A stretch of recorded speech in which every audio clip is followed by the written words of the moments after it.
እዚ ቀለም ቋንቋ የሆነ ሰዓት ዝሓዝና ዮም ዜና ትኻትንሆ ብፈለማ አርእስተ ዜና መድረኽ ፌዴራሊስት ኃይልታት ኣብ ከተማ መቐለ ይካየደሎም። ኤርትራ ሓደሽቲ ምዕባለታት ኣርያ። ግብፂ ሙሉእ ብምሉእ ንኤርትራ ከምትድግፍ ኣረጋጊጻ። ሱዳን ላዕለዋይ መራሒ RSF ነበር መሳርዕ ሓሙቲ ከበታትኖ የክብል ፈኪሮም።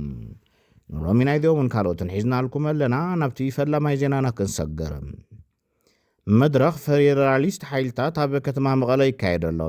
እቲ መድረኽ ከምቲ ቅድሚ ኩናት ትግራይ ተጀሚሩ ዝነበረ ምንቅስቃስ ምዃኑ ተፈሊጡ። እቲ መድረኽ ብኣተሓባባርነት ፎረም ርክብ ህዝብን ህዝቢ ተኻይዱ።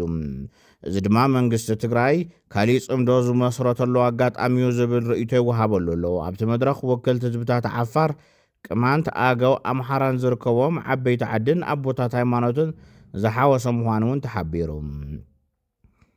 መንግስቲ ኤርትራ ጽምዶ ከም ዘይፈርስ ኣረጋጊጹ። ብወገን ትግራይ ኣብ መንጎ ኢትዮጵያን ኤርትራን ዝናፈስ ዘሎ ዕርቂ ስዒቡ ጽምዶ ኣብ ሓደጋ እዩ። ከምቲ ናይ 2013 ዓ.ም ኩነታት ክምለስ ይኽእል ዝብል ስግኣቶም ከካፍሉ ጸኒሖም እዮም። ካብ ወገን ኤርትራ ኣይትስግኡ ዝብሉ መልእኽትታት ካብ መሰረቲ ጽምዶ ተሰዲዱ። ብወገን ደገፍቲ ሕወሓት ዘለዎ ሚድያታት እውን ነዚ ሓበሬታ እናጋውሑ እዮም። ሻዕብያ ወያነ ከይተዓረቐ ይዕረቐን፣ ወያነ እውን ሻዕብያ ከይተዓረቐ ይዕረቐን ዝብል ኪዳን ከም ዘለዎም እዮም ዝገልጹ። ብወገን ፋኖ እውን ንጽምዶ ዘለዎም ድጋፍ እናተሰምዐ እዩ። ምስ ሓይልታት ፋኖ መፂኡ እናደገፈ ኣብ ምቅላ ዘሎ ፖለቲከኛ አንዳርጋቸው ጽጌ ጽምዶ ከጠናኽር ኣለዎ፣ ህዝብታት ከሓብሩ ኣለዎም ክብል ኣብ ሱዳን ዝተኻየደ መደረ ምስምዑ ዝዝከር እዩ። ኣብዚ እዋን ኣብ ኤርትራ ዘሎ እዋናዊ ምዕባለታት ኣብ ዞባዊ ዲፕሎማሲ ምስ ኢትዮጵያ ዘሎ ወጥሪ ከምኡውን ኣብ ውሽጣዊ ኩነታትን ሰብኣዊ መሰላትን ዘድህቡ ኮይኖም ቀፂሎም ኣለዎም። ኣብ ናይ ዲፕሎማሲ ዓውዲ ኤርትራ ምስ ግብፂ ዘለዋ ዝምድና ንምሕያል ዘተኮረ ናይ ፕሬዚደንት ኢሳያስ ኣፈወርቂ ምስ ናይ ግብፂ ልኡኽ ምጅማር ዘተ ሓበራዊ ናይ ቢዝነስ ፎረም ምክያድን ሓድሽ ናይ ባሕሪ መጓዓዝያ መስመር ስምምዕ ምፍራምን ተራእዩሎም። ክልቴን ሃገራት ድሕንነት ቀይሕ ባሕሪ ናይቶም ኣብ ገምገም ባሕሪ ዘለዋ ሃገራት ጥራሕ ምዃኑ የጽንዓ። ብተወሳኺ መምሕዳር ትራምፕ ብሰንኪ ስትራቴጂካዊ ኣቀማምጣ ኤርትራ ኣብ ቀይሕ ባሕሪ እገዳታት ንምልዓልን ዝምድናታት ንምምሕያሽን ዝርርባት ይገብር ከም ዘሎን እዚ ድማ ብግብፂ ተበግሶ ዝተጀመረ ምዃኑ ዓብዪ ክትዕ ፈጢሩሎም። ኢትዮጵያ ዘሎ ርክብ ብሰንኪ ሕቶ ኣፍ ደገ ባሕሪ ድሕሪ ኩናት ትግራይ ዘለዉ ጉዳያትን እናገደደ ይኸይድ ከም ዘሎ ካብቲ ዞባ ዝወፁ ጸብጻባት የመላኽቱ።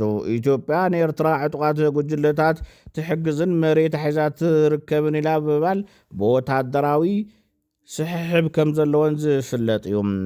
ኤርትራ ግን ነዚ ክሲ ብትርያ ትነጽጎ። ክልቴን ሃገራት ኣብ ኩናት ትግራይ ሓቢረን ድሕሪ ምስራሕን ዝምድንአን ዝተበላሸዎ ኮይኑ ሕዝቡን ሓዱሽ ጎንፂ ክለዓል ይኽእል ዝብል ስጋኣትን ወታደራዊ ምድለዋትን ይረአሎም። ቀዳማይ ሚኒስትር ኣብይ ኣሕመድ እውን ንናይ ኤርትራ ኣብ ትግራይ ዝነበረ ምንቅስቓስ ብግሁድ ምውቃሱ ዝዝከር እዩ። ኣብ ውሽጣዊ ኩነታት ኤርትራ ግን ጽኑዕ ቁፅፅር መንግስቲ ደረት ዘይብሉ ሃገራዊ ግልጋሎትን ናይ ሓርነት ዕፁውነትን ዘለዋ ሃገር ኮይና ትቕጽለላ።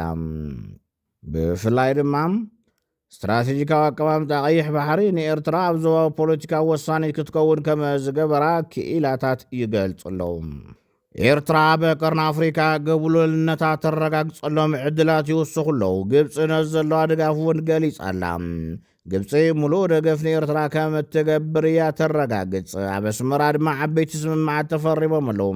ሚኒስትር ጉዳያት ወፃኢ ግብፂ በድር ዓብድላቲን ሚኒስተር ትራንስፖርት ካሚል አልዋዚርን ምስ ፕሬዚደንት ኤርትራ ኢሳያስ ኣፈወርቂ ኣብ ኣስመራ ብምርኻብ ክልቲያዊ ዝምድና ንምዕባይን ናብ ጸጥታ ቀይሕ ባሕሪ ምዕባለታት ቀርኒ ኣፍሪካ ምውህሃድን ከም ዝዘተዩ ሚኒስትር ጉዳያት ወፃኢ ግብፂ ኣፍሊጡ። እቲ ብመምርሒ ፕሬዚደንት ግብፂ ዓብድልፈታሕ አልሲሲ ዝተኻየደ ዑደት ዝምድናታት ንምድልዳል ኣብ ዞባዊ ኩነታት ቀርኒ ኣፍሪካን ቀይሕ ባሕርን ዝምልከት ሓሳብ ንምልውዋጥ ዝዓለመ እዩ። ኣብቲ ኣኼባ ግብፂ ንሉዓላውነትን ግዝኣታዊ ሓድነት ኤርትራን ሙሉእ ደገፍ ከም እትገብር ኣስሚሩሎም። ካይሮ ጎኒ ጎኒ መደባት ህንፀት ዓቕምን ስልጠናን ኣብ ዕድና መጓዓዝያ መድሃኒት ከምኡውን ዓሳ ሓበራዊ ፕሮጀክታት ኣቢላ ቁጠባውን ንግዳውን ምትሕባር ከተስፍሕ ዘለዋ ድሌት ኣመላኺቱሎም። ምሕደራን ድሕንነትን ቀይሕ ባሕሪ ብሕታዊ ሓላፍነት ናይተን ኣብ ገምገም ባሕሪ ዝርከባ ግዝኣታት ከም ዝቕፅል ኣስሚሩሎም እቲ ስትራቴጂካዊ መስመር ማይ ብዝምልከት ዝኾነ ይኹን ካብ ገገም ባሕሪ ወፃእ ዝኾኑ ወገናት ኣብ ምድላዋት ከይሳተፉ ብምንጻግ ግብፂ ነቲ ኤርትራ ርኡይ ኣብ ምሕደራ ቀይሕ ባሕሪ እትድግፎ ደገፍ ኣረጋጊጹሎም። እቲ ዘታ ብሱዳንን ሶማልያን ዝረአ ዘሎ ምዕባለታት እውን ዝተንከፈ ኮይኑ ግብፂ ኣብ ምዕቃብ ምርግጋእን ሓድነትን ሃገራት ቀርኒ ኣፍሪካ ዘለዋ ጽኑዕ መርገፂ ደጊማ ብምግላጽ እቲ ዞባ ቀጥታዊ መቐጸልታ ሃገራዊ ድሕንነት ግብፂ ምዃኑ ገሊጻ።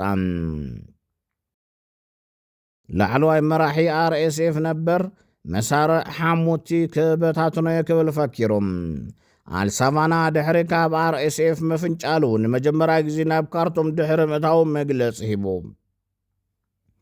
ኣልሳቫና ነቲ ምልሻ RSF ካብ ውሽጡ ንምፍንጻሕ ዘኽእል መደባትን መሳርሕታትን ከም ዘለዎ ገሊጹ።